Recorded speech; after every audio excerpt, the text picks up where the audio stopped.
Olá, sejam todos muito bem-vindos. Meu nome é Estevam Herculano, esse é o podcast da Igreja Presbiteriana de Jundiaí e no episódio de hoje nós faremos uma introdução à carta aos Hebreus. Roda a vinheta.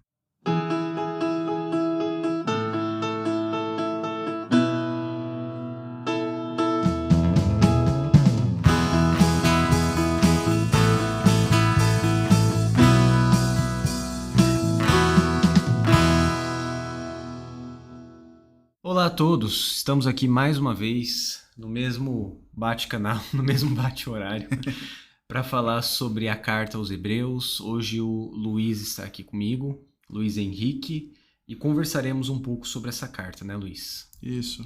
Qual que é a importância dela, né, para nós hoje? Por que é importante a gente saber os temas tratados nela? Então, acho que é uma excelente carta que, para nós, é muito relevante. Toda a Bíblia é, né, mas assim, a carta aos Hebreus tem um significado especial, assim, pelo menos para mim. Com certeza. É o seguinte, né? A gente não tem hoje uma estrutura e um roteiro que tenha um começo ao fim, digamos assim, né? Como a gente costuma ter aqui nos episódios sobre cosmovisão e falar sobre criação, queda, redenção e por aí vai. E nós também não conseguimos, em um episódio de 40, 50 minutos, uma hora, expor uma carta. Isso é impossível. A gente demora anos, né, para fazer a exposição de um livro da Bíblia. Dá para ver pelas pregações aqui, né, da igreja. Então, basicamente, o que a gente vai fazer é dar uma visão geral da carta, alguns temas principais e, sobretudo, falar da relevância da carta aos Hebreus para a igreja, não só para a igreja que recebeu a carta, ou as igrejas que receberam a carta, mas a igreja de Cristo de todas as épocas, na qual nós nos enquadramos, ou seja, a relevância da carta aos Hebreus para a igreja hoje, né? O Luiz está dando junto com o Edgar e o Fernando, e isso? O João Vitor também. E o João Vitor. Vocês estão expondo a carta mesmo, né? Não, a gente vai tratar, assim, cada domingo a gente vai tratar sobre um capítulo, o que também é complicado, né? Porque ainda assim é muita coisa. Muita coisa. Mas a gente tem esse desafio e na semana anterior, né, hoje a gente está no dia 26, né, no último domingo a gente começou a falar e aí eu fiz uma introdução, que é a ideia da gente comentar um pouco aqui, que nem o Estevam falou, né, então uma introdução, nada muito complexo, até porque não tem como, né, Sim. Muita coisa, mas vamos lá, vamos ver se a gente consegue. Sim. Luiz, como vocês estão fazendo aí a exposição, né, capítulo a capítulo da carta, você pode começar fazendo uma introdução, explicando só aquele contexto histórico e o contexto em que a carta foi escrita para a gente começar a conversar? Sim, sim. Bom, a carta aos Hebreus, né, o livro aos Hebreus, porque se a gente for analisar, ele não é exatamente uma carta no sentido literário, né, mas seria um grande sermão, assim, né? E no momento em que ela foi escrita, o público inicial eram cristãos de origem judaica, né? Eles enfrentavam aí pelo menos duas grandes preocupações, opressões, a gente pode dizer assim, que era o apelo ao sistema de sacrifícios do templo, ou seja, a prática da religião judaica, e o medo da perseguição. E muitos estudiosos dizem que provavelmente era de Nero. Então, o autor ele começa aí fazendo uma introdução e uma construção da importância de Cristo. Depois ele exorta aqueles crentes a não abandonarem a fé, né? Não abandonarem a Jesus, que é colocado como o sumo sacerdote perfeito. E o autor também ele exorta aqueles irmãos a não retornarem aos ritos do judaísmo, né? Da religião deles. E ele vai explicar que a lei era apenas uma sombra, né, do que haveria de vir, né, no caso do que é completo em Jesus, né, que a gente vê que é completo em Jesus. Então, Hebreus ele não é, como eu disse, uma carta em si, não é direcionada pelo menos a uma pessoa, a um público específico, como a gente vê no sentido literário aí da coisa, mas é um sermão, um grande sermão, que trata cuidadosamente é um tratado teológico, vamos dizer assim, né? E foi feito também para fortalecer a fé daquelas pessoas que estavam vindo e de nós hoje também, né? Você terminou? Você ia falar mais alguma coisa? Não, pode Posso falar. falar rapidinho? Sempre. No episódio que a gente falou sobre leitura da Bíblia, como ler a Bíblia corretamente, uma das coisas que nós mencionamos foi a importância de falar, de conhecer os gêneros literários da Bíblia. Sim. Eu acho que isso é importante em Hebreus porque eu me lembro que quando eu estava no seminário, nós somos avaliados no sermão de prova. E você entrega o seu sermão todo escrito, aí tem uma avaliação e avaliação, aí você é qualificado ou não. Se o sermão tiver ruim, exegese ruim, você nem é qualificado para pregar, né? Certo. Mas eu me lembro que tinha uns professores que a gente nunca pregava Hebreus, porque um dos professores que avaliava a exegese não achava que Hebreus é uma carta. Ele achava justamente que é um tratado. Certo. E só essa diferença de gênero literário tem algumas diferenças no modo como a gente lê, né? O conteúdo em si. Uhum. Mas a gente pode falar disso, Luiz, nesse sentido, porque nós não temos no começo já um destinatário, que é muito comum ter, né? Inclusive essa questão de autoria dos hebreus é até bem discutida, né? Uhum. E é muito difícil fechar alguma autoria, porque nós não temos algumas características que costumam ser muito latentes, né, em cartas. Assim, no final você tem uma saudação, por exemplo, né? Uhum. Eu não sei se eu estou adiantando alguma coisa, Luiz, desculpa. Não, tá? pode ir falando. Mas porque a gente vai entrar na parte teológica da carta, mas é só algumas curiosidades, né? Sim. Mas, então, a gente não tem, por exemplo, esse destinatário no começo, no final tem saudação, tudo bem. E no final é citado, por exemplo, Timóteo. Uhum. Capítulo 13, verso 23. Saibam que o irmão Timóteo foi posto em liberdade. Se ele vier logo, irei vê-los na companhia dele. Então, assim, muita gente fala, é Paulo, porque está citando Timóteo, tudo. Mas a estrutura da carta... o estilo dela também, o estilo né? é diferente, né? Até o grego é diferente. Então, assim... Não sabemos, não dá pra... Tem gente que é ousada e fecha a autoria como sendo Paulo ou Apolo, não sei quem. Mas é melhor a gente só saber que é um livro inspirado e que o autor foi usado por Deus. A gente vê logo nos primeiros séculos aí, né? Por exemplo, Clemente já citava Hebreus lá em 95 depois de Cristo. Uhum. Mas ele não atribuía o texto a nenhum autor. Sim. E outro também, Orígenes, por exemplo, no século III, que também já tinha essa dúvida, lá no século III. Então, assim, se nem eles, naquele momento que estava mais perto, conseguiram descobrir isso, quem dirá nós, né? Mas existem sim esses possíveis nomes. Paulo, Barnabé, Apolo, até mesmo Clemente, né? Que a gente citou agora, mas não tem nenhum consenso sobre isso, né? E aí, que nem você colocou, tem essa... Por exemplo, por que a gente não fala que crava que é uma epístola, uma carta de Paulo, escrito por Paulo? A gente vê que o modo como essa carta ela é escrita, né, esse livro é escrito é diferente, né? Então muda também, tem essa questão da saudação que você colocou, e tudo isso realmente faz com que não exista um consenso sobre isso, né? Mas, como você disse, apesar disso, esse anonimato, ele não diminui ou não deve diminuir a importância dessa carta para nós hoje. Sim.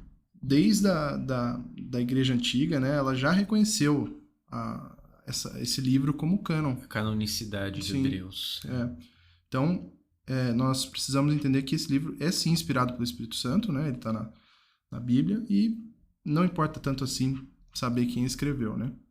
Duas curiosidades só para a gente fechar um pouco essa parte introdutória, é que era muito comum os escritores terem aquilo que é chamado de amanuense, que era uma pessoa que escrevia para ele. Por exemplo, a carta aos Romanos, quem escreveu? Tércio. Isso está no final da carta. Esse Tércio fala, né? Que eu, Tércio, que escrevo essa carta. Está lá no final de Romanos. Então tinha esses amanuenses que escreviam. Provavelmente o autor estava ditando ali, ele escrevia. Uhum. Então, esse processo da inspiração é interessantíssimo, porque Deus utilizou características muito particulares do escritor mesmo. Isso não tira em nada o fato do conteúdo ser inspirado por Deus. Nós temos o conteúdo da Bíblia, é a palavra de Deus. Sim. Mas com cada livro com seus estilos literários próprios, né? Uma característica muito forte de Paulo é digressão, por exemplo. Paulo está falando, ele abre um parênteses, fala uma página sobre aquilo, fecha e volta a falar o que ele estava falando antes. Tanto que eu particularmente acho muito difícil pregar em cartas paulinas, porque os argumentos de Paulo, no grego tem muito kai, que é uma conjunção. Cara, é muita coisa encadeada. E aí você tem que destrinchar tudo aquilo para ver o fluxo do argumento. Você tem que ir longe. Exato, porque ele vai abrindo muito parênteses e Sim. depois vai fechando, né? Sim. E Hebreus não tem muito isso. Então é mais um indicativo de que talvez a autoria não seja paulina. Mas, independentemente disso, a autoria é o Espírito Santo e essa carta fala conosco, né? Sim, até hoje. Com certeza. Mas, Estevão, acho que para a gente também, ainda nesse ponto inicial, acho que seria interessante a gente colocar, para quem está ouvindo aí a gente, quem são os hebreus? Legal. Qual que é essa... existe uma diferença de, por exemplo, tem gente que fala hebreu, judeu, israelita, israelense, e é importante a gente entender um pouco, pelo menos o básico aí sobre isso, porque a gente vê muitos desses termos no Antigo Testamento e a gente vê hoje como é usado. Então, acho que seria legal se a gente pudesse falar um pouquinho disso. O que você acha? Tá bom. Você quer começar a falar? Pode ser. Por exemplo, hebreu, né? Então, a carta aos hebreus, esse termo em específico, ele apareceu, acho que pela primeira vez, lá em Gênesis 14, 13, referindo-se a Abraão. No caso, ainda era Abrão, né? Abrão, o hebreu. E não sei se você tem um significado para o nome dele, para esse termo em específico, mas a questão é que o hebreu era um nome dado à descendência de Abraão, Isaac e Jacó. Então, esse termo é usado no Antigo Testamento, principalmente nesse sentido. Por conta de Hebron, né? Do lugar. E se eu não me engano, Luiz, enquanto você vai falando aí, eu vou ver se eu consigo fazer um Google em tempo real. Mas se eu não me engano, tem alguma coisa a ver com Eber. Eu tinha até anotado algumas coisas aqui. Isso está falando aqui que provavelmente deriva de Eber. Exatamente. Que é um ancestral de Abraão. Uhum. Né? E aí, sim, aí que nem eu disse, pode significar, nesse caso aqui, esse nome pode significar aquele que veio do outro lado, indicando que alguém que cruzou um rio, né? Aqui está falando do rio Eufrates vindo da Mesopotâmia. Então, provavelmente era isso, esse é o significado desse nome. Mas pra gente, né, o que é importante a gente saber é que se trata dessa descendência de Abraão, de Isaac e de Jacó. Legal. Mas é legal você falar isso, Luiz, porque nós temos esses termos correlatos, hebreu, judeu, israelita, né? Sim. Israelense.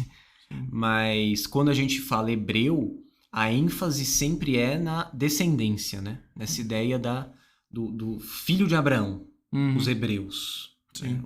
O povo que vem de Abraão. Agora, judeu, por outro lado, tá ligado a Judá, certo? Sim.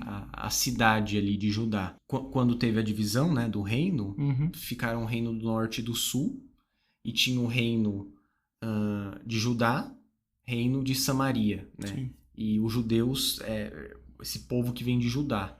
Então, que assim, quando a gente vai para o Novo Testamento, Luiz, isso é usado meio intercambiavelmente, assim. Judeu, hebreu, israelita. Paulo usa muito essa linguagem de israelita, né? Então, fala das tribos. Mas isso é porque o território, a cidade de Judá, mas por causa da tribo de Judá. Né? Então precisa ter essa distinção, que nem você falou. Mas geralmente está ligado ao lugar, né? Por causa da Judá, Judeia, né? Pelo que eu entendi, o termo judeu ele começou a ser usado depois do exílio, né? Exato. Do exílio babilônico. Mas assim, hoje a gente pode usar esse termo tanto pela questão de pessoas que vieram dessa tribo, que hoje não tem mais como saber, né? Mas naquele momento, no Antigo Testamento, no Novo Testamento, a gente vê isso dessa forma.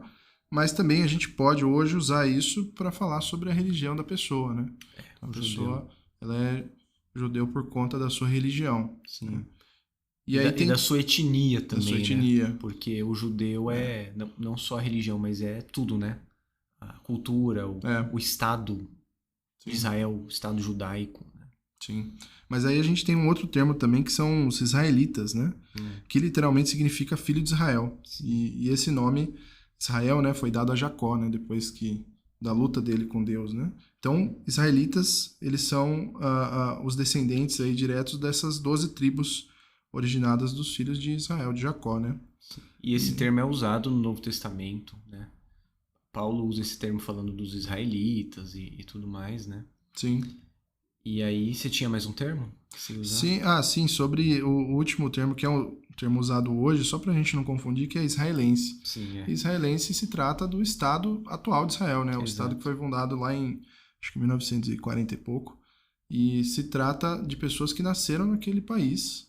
A partir daquele momento, eles são israelenses, né? Então, é só importante ter esse entendimento desses termos para acabar não usando errado, né? Quando a gente vê, por exemplo, Olimpíadas, fala, né, o israelense, a israelense, não usa israelita.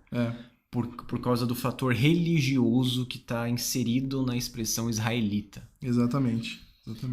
Legal, o Luiz. Bom, tudo bem.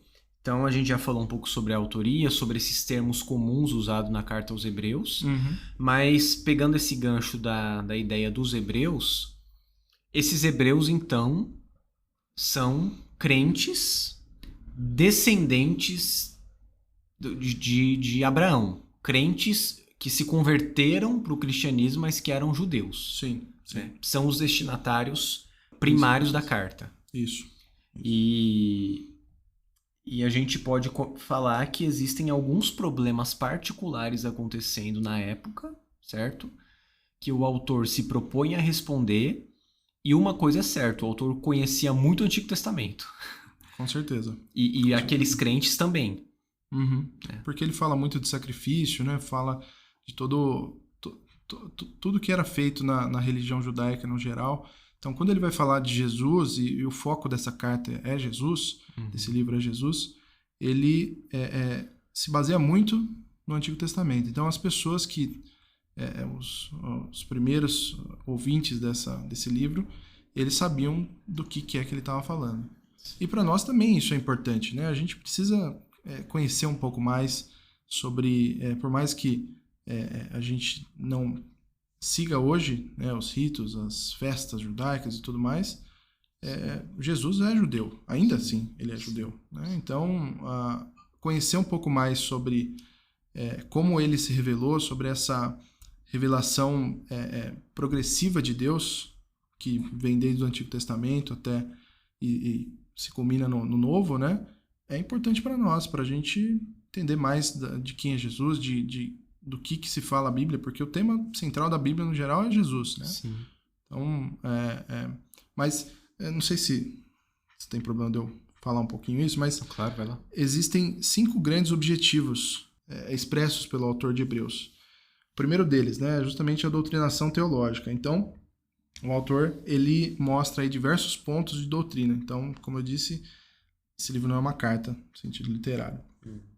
E a cristocentricidade. Nem sei se tá certo eu falar dessa forma. Pelo menos o Word aqui, ele tá me corrigindo. Mas então... acho que tá.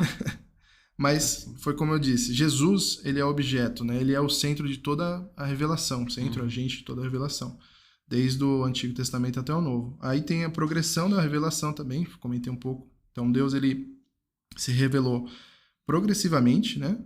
E a revelação final e completa acontece em Cristo. A unidade de um só pacto, então ele coloca como que revela, né, que havia apenas uma aliança da graça. Isso é importante. Vamos voltar nisso daqui a pouco, mas isso é muito importante. Se você quiser falar disso agora também. Não, mas cita todos, depois a gente volta. E o sacerdócio único de Cristo. Então o autor ele foca bastante nisso, mostrar que cada sacerdócio do Antigo Testamento apontava para o sumo sacerdote, que é Jesus, né, eterno, perfeito. Sim. Nessa questão, Luiz, da doutrinação teológica junto ao progresso da revelação, eu queria citar uma coisa aqui na carta mesmo. Se eu posso dar uma lida aqui rapidinho. No começo, Por favor. Como que a gente chama isso aqui? Prefácio da carta? No comecinho da carta. Prólogo. No prólogo, exatamente. Obrigado. Capítulo 1 de Hebreus, verso 1 até o 4, só o começo, porque depois ele vai desenvolver o raciocínio. Antigamente, Deus falou muitas vezes e de muitas maneiras aos pais pelos profetas. Mas nestes últimos dias nos falou pelo Filho, a quem constituiu o herdeiro de todas as coisas e pelo qual também fez o universo. O Filho, que é o resplendor da glória de Deus e a expressão exata do seu ser, sustentando todas as coisas pela sua palavra poderosa, depois de ter feito a purificação dos pecados, assentou-se à direita da majestade nas alturas, tendo se tornado tão superior aos anjos quanto herdou mais excelente nome que eles. Só aqui nós já temos uma mensagem muito poderosa para esses cristãos judeus que foram convertidos, que mostra algo importantíssimo do que o autor está tratando aqui, que é a ideia do seguinte: olha, Deus falou pelos profetas no passado de muitas maneiras. Então pensa, Deus falando a Moisés, que é profeta também, Sim. a Josué, a Samuel, a todos os profetas. Eles tinham sonhos e Deus usava e eles falavam aquilo, isso foi registrado. Deus usou isso e inspirou esses homens para escreverem a palavra. Mas Deus também usava os profetas, Luiz, por meio de até atos proféticos. Coisa que tem gente meio doida hoje querendo reproduzir, mas existia. No livro de Ezequiel você vê Deus mandando Ezequiel pegar, por exemplo, um cinto, colocar debaixo de uma pedra e esse cinto ia apodrecer e aquilo seria, por exemplo, seria um símbolo do que Israel se tornaria. Então Deus falava por meio dos profetas. Mas aí o autor fala, mas nesses últimos dias nos falou pelo Filho. Sim. E o Filho é a exata expressão do ser de Deus.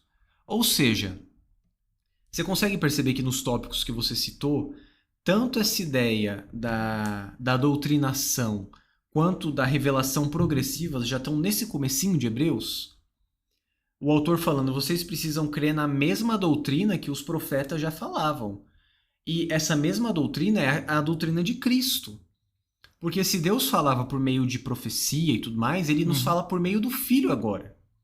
Porque o Filho é a exata expressão do ser de Deus, e esse Filho subiu e se assentou à direita da majestade nas alturas, e ele é muito maior do que os anjos. Portanto, quando nós queremos escutar a Deus nesses últimos tempos, nós o ouvimos por meio do Filho. E onde nós encontramos o Filho? Na palavra. Sim. Porque o conteúdo da Bíblia é Cristo. Cristo é a palavra, o Logos, certo? Ou seja, isso serve para os cristãos judeus, Luiz, para eles entenderem que Cristo era a revelação, né, na época, mas para nós também. Porque Com certeza. nós enxergamos que a revelação é progressiva e nós temos o ápice da revelação em Cristo e o conteúdo da revelação está na Bíblia. Então a gente não precisa mais querer voltar aos antigos meios de revelação, porque a gente já tem a revelação completa. Ou seja, não existe mais profetas hoje, né? Exato. Nesse mesmo sentido que havia no Antigo Testamento, né? Não existe essa questão de Deus me falou e é algo diferente do que está na Bíblia. Não tem mais essa profecia autoritativa como havia no Antigo Testamento e no Novo também, porque você tem essa palavra autoritativa, porque a gente já tem ela completa aqui. Sim. Né? E o conteúdo dela é o próprio Cristo. Exato. Então, veja assim, por exemplo, a relevância disso para a nossa fé. Né? Tão relevante quanto era para os hebreus. E só mais uma coisa que eu queria falar, Luiz, é que nós percebemos, você falou da questão do Antigo Testamento, a importância que tem para o autor aos hebreus citar e confirmar o que ele está dizendo, mostrando isso no Antigo Testamento. Porque seguido desse prólogo, a partir do verso 5, o que nós temos é assim, um conjunto de citações do Antigo Testamento. Sim, muitas citações. De salmo, de profecia, de tudo. Você é meu filho, eu hoje gerei você, eu lhe serei pai, ele me será filho. Novamente, ao introduzir o primogênito no mundo, diz, todos os anjos de Deus o adorem, e ainda quanto aos anjos diz, aquele que a seus anjos faz ventos e a seus ministros labareda de fogo. Aí depois ele cita, o teu trono, ó Deus, é para todos sempre, cetro de justiça é o teu reino. Depois, lá no verso 10, no princípio, Senhor, lançaste os fundamentos da terra, os céus são obras das suas mãos. E lá no final, no verso 13, sente-se à minha direita até que eu ponha os teus inimigos por estrado dos seus pés. Isso aqui é é Salmo, né? Uhum. Salmo 8, se eu não me engano, que está sendo... Eu não digo que é uma citação direta, mas uma referência direta. Porque às vezes o autor do Novo Testamento interpreta, inspirado por Deus, aquele texto. Isso mostra pra gente o que Jesus já tinha feito no caminho de Emaús, por exemplo. Mostrando para os discípulos desde o Antigo Testamento que ele, Jesus, estava lá. Porque a Bíblia mostra ele, aponta para ele. Por meio de tipos e símbolos, Cristo está em toda a Escritura. Sim. Né? E isso revela essa cristocentricidade que você falou. É muito, muito bonito ver isso, porque isso é um dos pontos que está muito em evidência nessa carta, né, na carta aos Hebreus. O autor ele realmente tenta trazer legitimidade, né, para Cristo e mostrar que ele não veio por acaso, né, não veio do nada, né, existiam promessas a respeito dele e é muito interessante que ele vai falar, que nem você colocou, né, ele fala que Cristo ele é superior aos anjos, né, mostra como Jesus como o herdeiro do universo. E também diferente de Moisés, né? Ele é o filho fiel que edifica a casa de Deus e convida aquele descanso, né, que os pais dos hebreus eles não conquistaram. Isso está lá no capítulo 3, de 1 a 4, também no versículo 13. Aí. Uhum. E depois a gente tem aí um grande bloco do sumo sacerdócio, se a gente pode colocar assim, que a gente vê justamente isso que você comentou, né, que o sistema levítico ele era só uma sombra, né, do que estava por vir, ou melhor, de quem estava por vir, né, que é Jesus. Uhum. Então é muito, muito interessante isso. Esse bloco que você está falando é do capítulo 2 ou mais para frente na carta? Mais do capítulo 7 até o 9. Tá, que é o centro ali, né, da discussão sacerdotal. Isso. Tá, a gente pode falar disso então. Tá, só mais uma coisa antes da gente chegar nessa parte do sacerdócio. Uhum. Porque você citou como uma dos objetivos a unidade de um só pacto. Sim. Também, né? E a gente vê isso aqui da mesma maneira. Tanto quando ele fala sobre o pacto, sobre os sacrifícios, mostrando que Cristo é o sacrifício perfeito e pleno, e o único sacrifício eficaz para remover pecado, para que haja perdão, para purificação, mas nessas citações do Antigo Testamento e nesse diálogo que existe. Porque o autor aos Hebreus está o tempo todo dizendo para esses cristãos judeus que queriam voltar para práticas antigas. Ele fala, olha, vamos tentar se colocar na mente deles. Eu até entendo você olhar para todo aquele modelo antigo, para os sacrifícios antigos e para a antiga aliança, e ver a glória que havia naquilo tudo e pensar, poxa, mas será que Cristo realmente cumpre tudo? Porque pensa, Luiz, Cristo surge 3 anos de ministério e ele é o Antigo Testamento todo, tá tudo cumprido nele e duvidar. Então, vamos nos colocar na cabeça desse cristão convertido, recém-convertido. Mas o autor aos Hebreus mostra que evidentemente ele estava lá o tempo todo.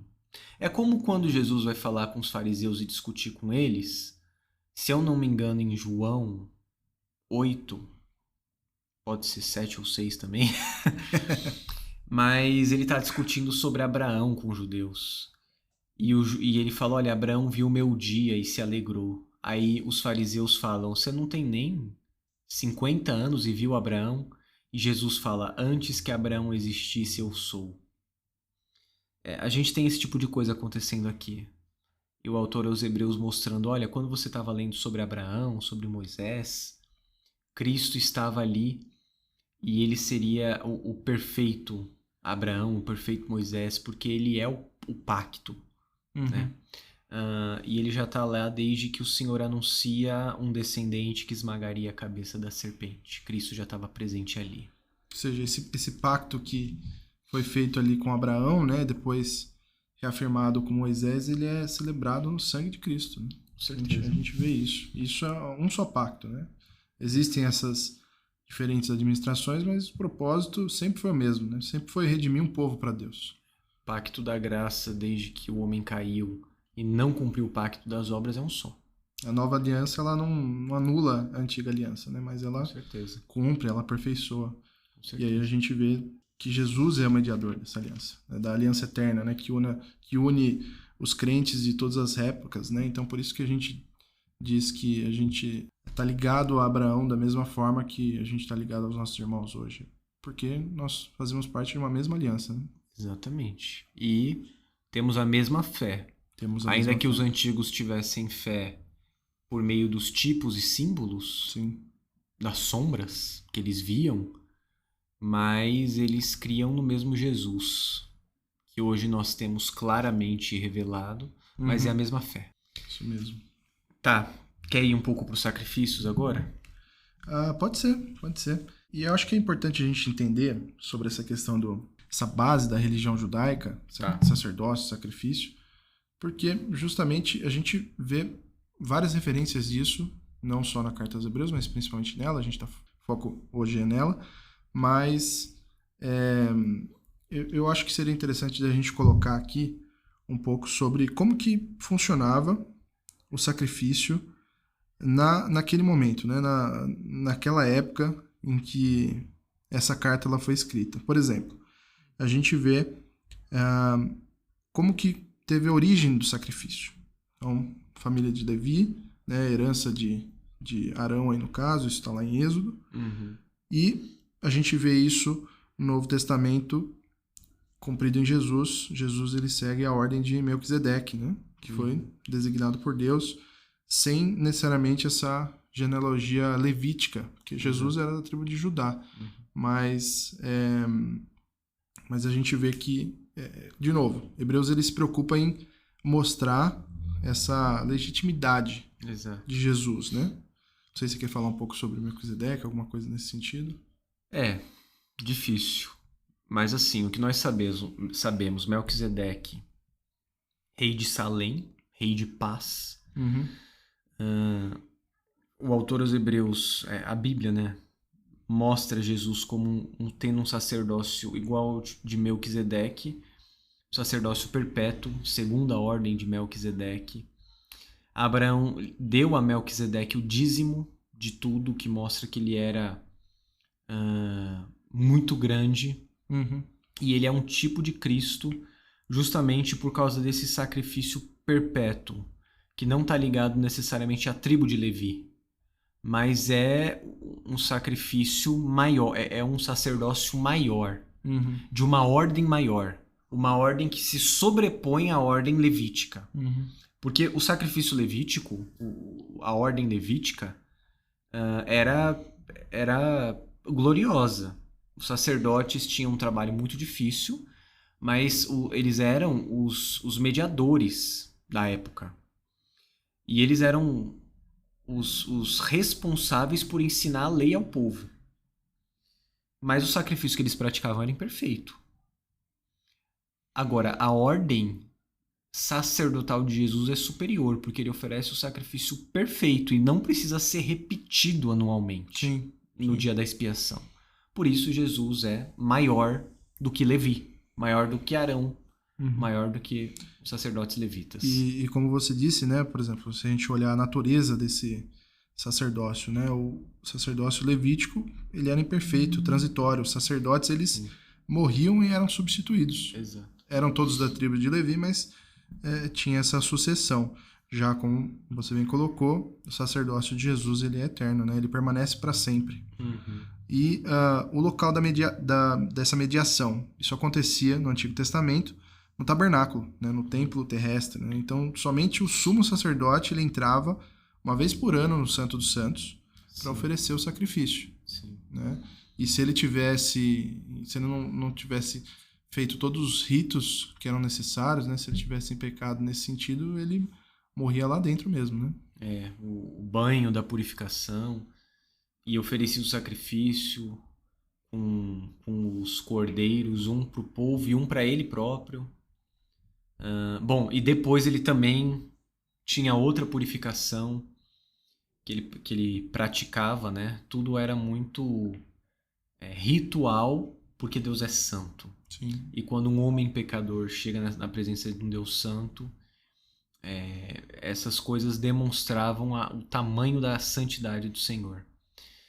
Mas Cristo, superior a isso, por ser o próprio Deus, né? Sim. Ele vamos dizer assim, penetra, né? Além do véu, né? Exato. Que não é feito por mãos humanas. Então a gente vê isso, por exemplo, lá em Hebreus 9, né? Muito, muito interessante. Posso ler essa passagem, Luiz, Pode, rapidinho? por favor. Porque eu acho essa passagem linda. E acho, inclusive, que a gente não compreende o valor e a glória dela, porque isso tem consequência para o culto que a gente presta. Né? Mas vou ler só os versos que você falou, que é de 26 a 28, é isso? Acho que sim. Vou começar do 25, tá? Ele, Jesus, não entrou para oferecer a si mesmo muitas vezes, como o sumo sacerdote entra todos os anos no Santo dos Santos com sangue alheio. Bom, e aqui já tem uma outra diferença, né? Uhum. O sangue alheio, Jesus oferece Seu o próprio. sangue. Se fosse assim, ele precisaria ter sofrido muitas vezes desde a fundação do mundo. Agora, porém, ao chegar ao fim dos tempos, ele se manifestou uma vez por todas para aniquilar o pecado por meio do sacrifício de si mesmo. E assim como aos homens está ordenado morrerem uma só vez, vindo depois disso o juízo, assim também Cristo, tendo se oferecido uma vez por todas para tirar os pecados de muitos, aparecerá a segunda vez não para tirar os pecados, mas para salvar aqueles que esperam por ele. Então, olha o aspecto da fé aí. Porque o povo era perdoado, digamos assim, né? A propiciação acontecia porque o povo recebia o resultado do sacrifício praticado. Nós somos justificados em Cristo por causa do sacrifício dele. Sim. Pelo resultado do sacrifício que ele fez. Sim. E a gente vê também no Antigo Testamento, né, o tipo de sacrifício, ou seja, animais ali que eram usados naquele momento, né, bodes, cordeiros, bois, pombas, e como a gente já falou, eram repetidos anualmente e por muitas vezes, mas Jesus ele se ofereceu uma só vez, né? Uma só vez, porque o sangue dele é imaculado, né? Ele não pecou, ele veio nesse mundo, ele não pecou, então só ele poderia cumprir esse sacrifício dessa forma. Não adiantava. Existiam esses sacrifícios de animais que eram repetidos, e isso a gente vê em Hebreus que era só uma sombra, né? Então poderia.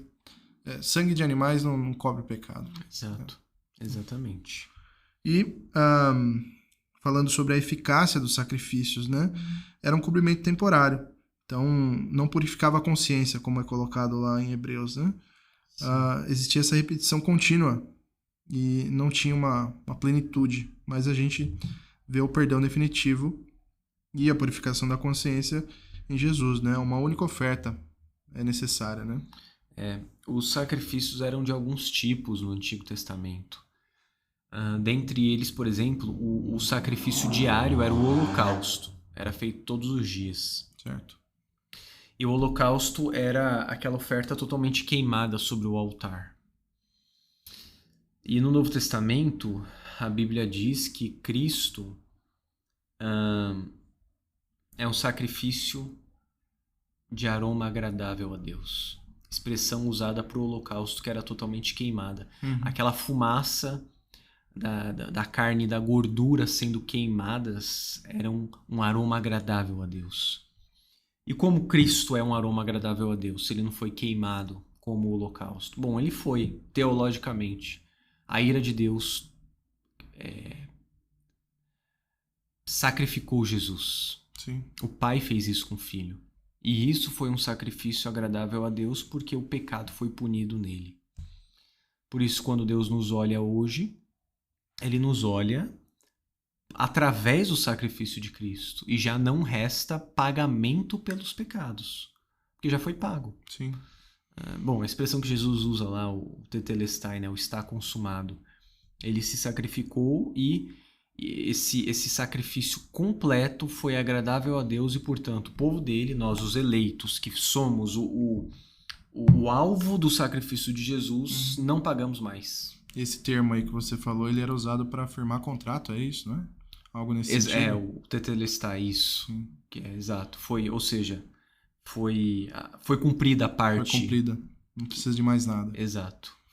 E se eu não me engano, eu não me lembro se é Paulo agora, Luiz, que diz que o escrito, a cédula que era contra nós foi rasgada, né, na cruz. E que Deus expôs os principados e potestades à vergonha pública na cruz. Sim. Foi isso que aconteceu. Mas só para a gente fechar então essa parte, a gente também vê a mediação e intercessão, né? O sumo sacerdote, ele intercedia em um dia determinado, né? E por ser um ser humano pecador, era falível, né? Então, mas a gente vê que Cristo, ele vive para sempre. Ele intercede continuamente por nós, né? Os eleitos. E a base da aliança, né? No Velho Testamento, no Velho Pacto, vamos colocar assim, era baseado em leis e ritos externos. Mas a nova aliança, ela é fundada nas promessas escritas no nosso coração. Né? Sim. Então, acho que saber disso, e até aconselho os irmãos a lerem também toda essa parte de ritos e leis no Antigo Testamento, porque a gente começa a entender mais quão grande foi esse sacrifício de Jesus, né? Quão grande é a obra de Jesus. Então, sim, isso tudo traz um peso pra gente, eu acho que muitas vezes falta hoje, né? A gente às vezes pronuncia muitas palavras, fala de Jesus morreu por mim, ele pagou meus pecados, mas a gente não tem essa noção, né? Isso tanto nos exorta, Luiz, a responsabilidade de viver uma vida digna desse sacrifício, sim, quanto nos livra da escravidão de querer pagar o preço pelo que a gente faz. Exatamente. Porque já foi pago. Então, é as duas coisas. Tanto vive em paz porque já foi pago, o sacrifício foi pago, o preço foi pago por Cristo, quanto confirme que você foi alcançado por esse sacrifício obedecendo, porque foi muito alto o preço pago. Sim. O sacrifício foi terrível, cruento. Cristo recebeu a ira de Deus no seu lugar, portanto, obedeça e seja responsável com a sua vida cristã. Sim, exatamente. É dupla a aplicação disso aí. A gente vai para a parte prática ou você quer rapidinho citar os ofícios? Olha, eu acho que dá para a gente citar, mas de uma forma bem breve, né? Para quem ouviu podcast sobre providência, eu citei Senhor dos Anéis aqui. É verdade. E é interessante que a gente vê aqui em Hebreus, né, que quais são os ofícios de Cristo, né, que é profeta, sacerdote e rei. E é interessante como isso é colocado no Senhor dos Anéis. Eu aconselho vocês, se vocês não leram, a procurar isso, identificar. Né? São pessoas diferentes, né? A gente vê isso tudo cumprido em Cristo, mas nessa história do Senhor dos Anéis é interessante como Tolkien ele coloca isso em pessoas diferentes. Eu acho muito bem escrito, né? O Senhor dos Anéis é muito bom. Lê primeiro Hebreus, mas depois sim, o Senhor dos Anéis. Mas aí a gente vê, então, rapidamente, né? Jesus como profeta. Lá em Hebreus 1, de 1 a 2, né? Esse trecho que você leu no começo, né? Antigamente Deus falou muitas vezes, de muitas maneiras, aos pais, pelos profetas, mas nesses últimos dias falou por meio do Filho. Então nós temos... Quem que era o profeta no Antigo Testamento? O profeta era justamente esse intermediário, ele comunicava a vontade de Deus, né? Ele advertia contra o pecado, ele consolava o povo. E a gente vê no Antigo Testamento também a promessa desse profeta maior, que assim como lá em Deuteronômio 18, de 15 a 18, que diz assim, ó, o Senhor teu Deus levantará dentre ti um profeta como eu. Enfim, são várias referências e existe essa promessa, né? Com certeza. Mas a gente vê que isso se cumpre aí em Cristo. Sim. E Jesus também, ele é sacerdote, ou seja, ele é o sumo sacerdote eterno, ele é superior ao sacerdócio levítico, que a gente comentou um pouco aqui. Então, lá em Hebreus 4, de 14 a 16, diz assim, ó, tendo, pois, Jesus, Filho de Deus, como grande sumo sacerdote, que entrou no céu, aí depois um pouquinho mais para frente, aproximemo-nos com confiança no trono da graça. Então, é por conta do sacerdócio de Cristo, ele que é o sumo sacerdote, que a gente pode se aproximar ao trono da graça com confiança. Né? Sim. E ele também é rei. né? Jesus, ele é o rei soberano que está sentado ali à destra de Deus, né? À direita de Deus. Sim. E lá em Hebreus 1:3 é dito assim, que depois de ter feito a purificação dos pecados, assentou-se à direita da majestade nas alturas. E essa posição, não sei se você consegue comentar algo sobre isso, mas eu fiquei pensando, falei, beleza, mas qual que é a importância, né, que é colocada aqui como alguém que se senta à direita do rei? E eu entendo, e aí se me corrija se eu estiver errado, que era uma posição de autoridade de igual, né? De igual para igual. Exatamente. Ele está à destra do rei, né? Ou seja, ele tem a mesma autoridade, o mesmo poder. E é claro que o texto, se você for ver, ele não está falando assim, olha, sistematicamente, Cristo, o Pai e o Espírito Santo são um, a mesma substância, a mesma essência, mas pessoas diferentes. Porém, é um dos textos que mostram a igualdade. Sim. Pai e Filho e o Espírito são um. É o único Deus que subsiste em 3 pessoas, mas eles são iguais em poder, em glória, em majestade. Porque Cristo é rei. Né? Cristo é o Deus Todo-Poderoso. Sim. Cristo é a pessoa bendita do Filho, como diz o credo, eternamente gerado, mas não criado, que reina, né? E que é o rei do seu povo. E ele é rei justamente, Luiz, o rei, como ele é o sacerdote, segundo o sacerdote Melquisedeque, maior do que todo o sacerdócio levítico, ele é o rei filho de Davi, mas maior do que Davi. Sim. Porque ele também não pecou, porque ele também não errou, porque ele também não falhou, porque ele também não conduziu o povo ao erro, como Davi às vezes fez, ou Salomão fez. Porque a casa de Davi foi muito importante, e Davi é um homem segundo o coração de Deus, mas a casa de Davi levou o povo ao erro. Quando Davi morre, Salomão assume o reinado. Por causa do que ele fez, o reino divide depois da morte dele. Cristo não. Cristo conduz o seu povo perfeitamente, sendo o rei perfeito, justo, que vence o inimigo, que vence Satanás e reina sobre o seu povo perfeitamente. Amém. E acho que agora a gente pode ir para a parte prática. Sim. Eu queria fazer uma aplicação, Luiz. Se tiver mais coisa para falar, não tem problema. Mas é só Hebreus 10, tá? Do verso 19 ao 25.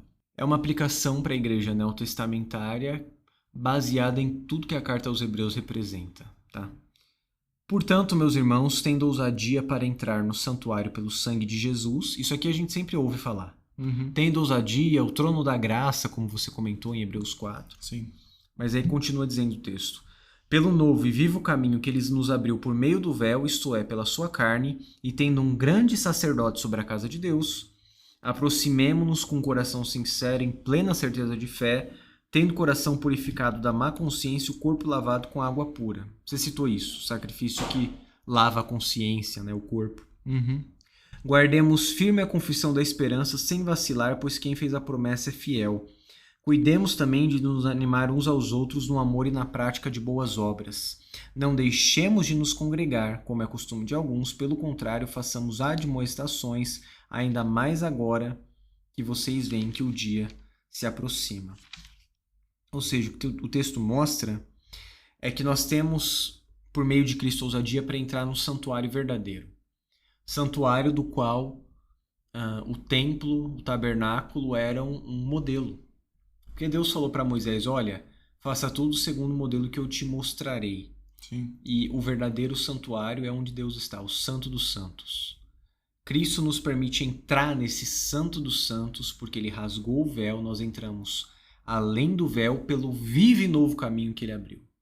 E quando a gente está reunindo em igreja, congregando junto, por isso que a gente não pode deixar de congregar, no culto, nós estamos nesse lugar. Nós adentramos esse Santo dos Santos, esse lugar sagrado. E esse culto é mais elevado do que o culto do Antigo Testamento. Isso que o autor aos Hebreus está argumentando. Vocês querem voltar para práticas que eram sombras. Vocês querem voltar para o sacrifício do tabernáculo, do templo, mas isso era sombra. Agora, o lugar que você entra é muito maior do que aquilo. Porque você entra no verdadeiro santuário, do qual aquele era só uma maquete, só um modelo. Sim. E o sacrifício era só temporário, porque Cristo fez um sacrifício perfeito e agora você entra no Santo dos Santos, que está onde Deus está, louvando a Ele na presença dele. E aí, Luiz, você pega a ceia e come a ceia, participa da ceia, do pão e do cálice, e Cristo está espiritualmente presente. Uhum. E nesse santo momento de reunião solene, você está num lugar sublime e celestial, porque Cristo abriu o caminho para você estar lá. E é por isso que o autor fala, olha, então não deixa de congregar, como é costume de alguns. Pelo contrário, faça admoestações ainda mais agora que vocês veem que o dia se aproxima. Chama a pessoa para vir para o culto, admoeste, traga ela para cá. O crente precisa estar aqui. Sim. Porque onde mais ele gostaria de estar, se não no Santo dos Santos verdadeiro, por meio desse vivo e novo caminho na presença de Deus. Algumas pessoas às vezes têm essa impressão, né? Falam, não, Jesus ele morreu para me salvar. Não, Jesus ele morreu na verdade para salvar a igreja dele. Exato. Então, se você não faz parte da igreja dele, você tem que pensar se você realmente é salvo, se você realmente é eleito, né? Exato. E também uma coisa que eu acho muito estranha é de igrejas, e graças a Deus isso não acontece aqui, mas igrejas onde o pessoal chama o púlpito, né? Ou aquele lugar onde é pregada a palavra, de altar. Né?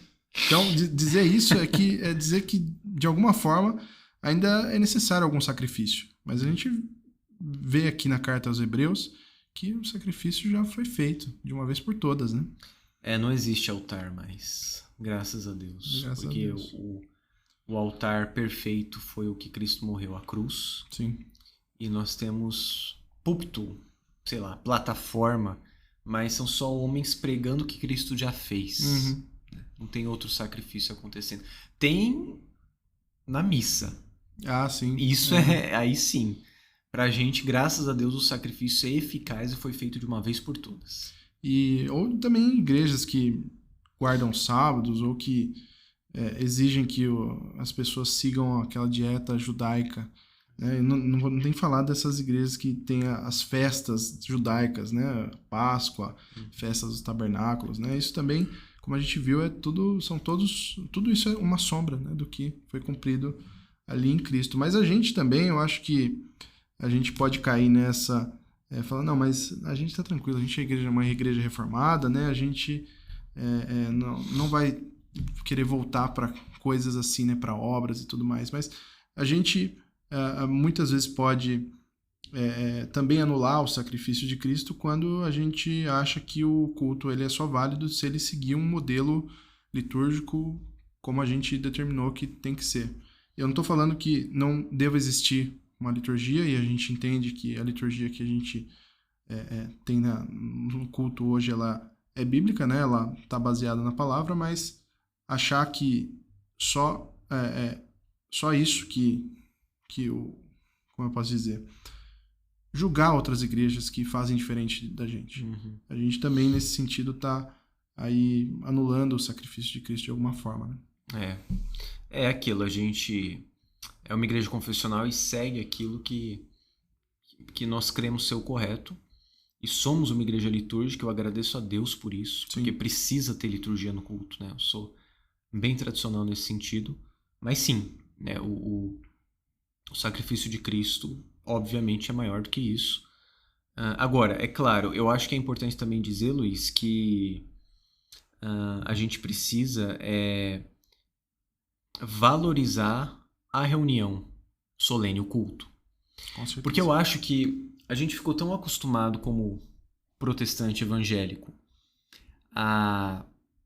de uma maneira até meio apologética a rivalizar com a declaração de que a igreja é o templo, a declaração católica romana, que nós dizemos que a igreja somos nós. Tudo bem, que a estrutura física não é a igreja. Só que isso, ao longo do tempo, me parece que foi gerando não a ideia de deixar de ver como santo lugar, mas foi, na verdade, criando uma irreverência na igreja, que precisa ter. Porque como nós vimos, a reunião solene do povo de Deus é adentrar o Santo dos Santos. Sim. Então precisa ter reverência, ordem, amar o que acontece aqui. Porque é um lugar sagrado, sim. E as palavras do Senhor a Moisés são válidas, né? Moisés, olha, tira tira as sandálias dos pés, porque o lugar que você está pisando é santo. Sim. Então a gente precisa entrar no culto reconhecendo isso. E o que está acontecendo aqui é sublime, é celestial. Deus está entre nós, Deus está presente. E é um privilégio para nós estarmos em um lugar em que o Senhor se manifesta, fala, nos exorta, aconselha, nos corrige, nos ama e nos santifica. Tudo por meio do sacrifício que Jesus fez por nós. Amém. E aí, mais alguma coisa? Não, acho que Tá bom? acho que tá bom. Bom, então se você ficou até aqui, nós agradecemos a sua presença. Que esse podcast sirva para edificar você. Pedimos que você compartilhe com alguém se você foi edificado. Mande para os seus amigos, os irmãos da igreja, seus Leia parentes. a Carta aos Hebreus. Leia a Carta aos Hebreus. E curta a IPJ nas mídias sociais, no Instagram, no YouTube. Ative o sininho de notificação aqui no Spotify. E divulgue para que a mensagem do Evangelho chegue a mais pessoas. Deus abençoe e até a próxima. Um abraço. Se você ficou até aqui, essa é uma mensagem que diz respeito à gravação que nós faremos do episódio 20 do podcast da IPJ. No episódio 20, portanto, daqui 2 episódios, nós responderemos as suas perguntas. O Magno aqui, o Luiz, abrirão uma caixinha de perguntas no Instagram e nós receberemos dúvidas que você tenha, perguntas teológicas sobre vida cristã, sobre a Bíblia. E no episódio 20, que vai ser um episódio comemorativo, né, de 20 episódios que a gente vai ter gravado, nós responderemos a todas essas perguntas, ou tentaremos responder, e vai ser muito legal e ficaremos muito felizes se vocês participarem. Então, fique atento ao Instagram da IPJ, porque em breve vai ter uma caixinha para você colocar sua pergunta e a gente responder. Deus abençoe.